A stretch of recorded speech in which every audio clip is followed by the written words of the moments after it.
pain that outranks championship gold. Francis Ngannou is used to roaring cameras, but on a damp Yaoundé side street last month there were no bright lights, only the blur of a motorcycle's headlamp and a single horrific thud. Reports say the former UFC king clipped a young pedestrian, threw fear into parkgoers, then, heart-hammering, lifted the injured woman into his own arms and sped toward the nearest ER. Surgeons fought. The family prayed. Days later, she slipped away, and Francis's voice cracked when he finally spoke. "I carry their pain with me." The same hands that once dissolved Stipe Miocic's title dreams now shook as he hugged the victim's father behind closed doors. Cameroon gossip sites fret about charges, yet local police insist investigation first, headlines later. Friends say the heavyweight barely sleeps. He replays that night and the memory of tiny Kobe, the 15-month-old son he buried last spring. For a man whose motto is faith over fear, the question lingers. How many body blows can faith absorb before it buckles? Smilin' Sam storms Dubai. Flashback to Karate Combat 54. Tyrone Spong, 107 wins, granite limbs, favorite by a mile. Enter Sam Alvey, the smile nobody asked for, lugging a 9-fight UFC win drought and a shirt of himself smoking a cigar.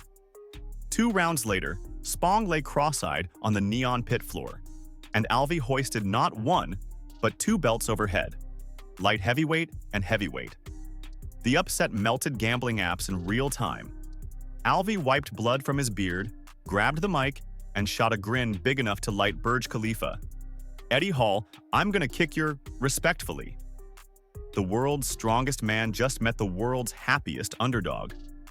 Fans laughed, but Hall's Twitter fingers twitched.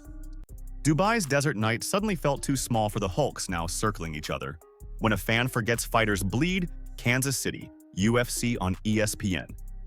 Anthony Smith's final walk didn't end with a fairy tale. It ended with a TKO and one rotund spectator jeering every wobble. As Smith limped away, middle finger sky high, ex-champ Jamahal Hill snapped. He let the heckler have it. "Cheeto dust clown, nacho cheese sippin', hands up like a little..." The rant went viral, half comedy, half sermon. Hill reminded us the octagon isn't a social media screen. Broken bones echo louder in person. Later that night, the other fans redeemed the sport, giving Smith a standing ovation that drowned out every troll. Yet the clip split the community. Are tickets a license to taunt? Or are fighters owed sanctuary once the final horn blares? In an era where streaming comments hit harder than jabs, the debate has never been naughtier. The Mauler eyes bare knuckle. Alexander Gustafsson once painted masterpieces against John Jones. Now, the Mauler trains in quiet Swedish gyms while Global Fight League's phone goes straight to voicemail. GFL money is sweet. Its launch schedule? A mess. So Gustafsson floated a curveball. "I'm absolutely interested in BKFC. Bare knuckle could be fun." The statement exploded. Imagine those piston rod uppercuts minus gloves. Conor McGregor, the promotion's part owner, allegedly winked in DMS. Detractors gasp. A technician reduced to barroom savagery? Supporters roar, "A lion's last hunt." Either way, Alex promises he'll scrap before New Year's, GFL or not. Suddenly, the clean-cut Swede looks ready to swim in mud just to feel an adrenaline jolt one more time. Aljo bets against hype. Aljamain Sterling watched Bo Nickal smash regional wrestlers and saw a glaring hole. The kid's striking is green. With UFC Des Moines looming, Sterling pumped the brakes on the hype train. Opposite corner? Reinier de Ridder, long limbs, sneaky submissions, and, as the internet chants, actual middleweight seasoning. Aljo even drew the finish in Sharpie. RDR knee inside, scramble, choke. Fan forums ignited. Was the bantamweight champ hating or seeing what coaches whisper?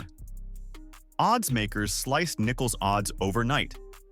RDR leaned into the villain role, promising to put the wrestler on his back and keep him there. Whether prophecy or hot take, the buzz juiced the event harder than a Dana White power slap teaser. 10 humans versus 1 silverback. Former 2-time champ Dillashaw stared at his phone cam and mused, "If it's 10 UFC fighters versus 1 gorilla, Here are the 9 I'm calling. John Jones, Tom Aspinall, Brock Lesnar, Daniel Cormier, and 5 more tanks formed his dream squad.